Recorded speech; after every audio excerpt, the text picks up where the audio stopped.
போட்ட இறால் ஊறுகாய் அவ்வளோவுமே சூப்பராகவே காலியாகிட்டு பார்த்துக்கோங்க. திருப்பியும் இறால் ஊறுகாய் போட ஆரம்பிச்சாச்சு.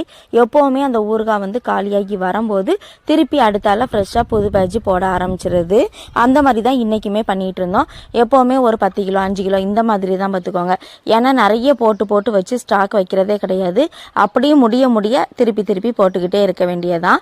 அவ்வளோதான். இறால் வந்து எப்போவுமே வாய்வு அப்படின்னு சொல்லுவாங்க. அந்த வாய்வை வந்து போக்குறதுக்காக தான் இதில் வந்து நிறைய இஞ்சி நிறைய வெள்ளைப்பூடு.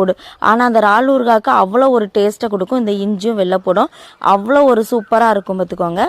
ஃபுல்லாக நல்லெண்ணெயில் தயார் பண்ணது நல்லாயிருக்கும்.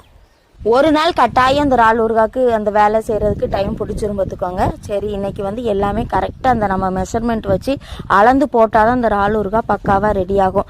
அதனால் எல்லாத்தையுமே கரெக்டாக அளந்து எடுத்து போட்டு அப்புறம் அந்த இறாலை வந்து நம்ம அந்த உப்பும் மஞ்சள் தூளையும் போட்டு நல்லா விரவி ஒரு 3 மணி நேரமாவது அட்லீஸ்ட் வச்சுட்டு அதுக்கப்புறம் நம்ம பொரிச்சு எடுத்து ஊறுகாய் பண்ணும்போது அந்த ஊறுகாய் வந்து வெளியில் தாராளமாக 6 மாதத்துலேருந்து 8 மாதம் வரைக்கும் வைக்கலாம் பார்த்துக்கோங்க. ஃப்ரிட்ஜில் வைக்கிறன்னு தேவையே கிடையாது. வெளியில் வைக்கலாம்.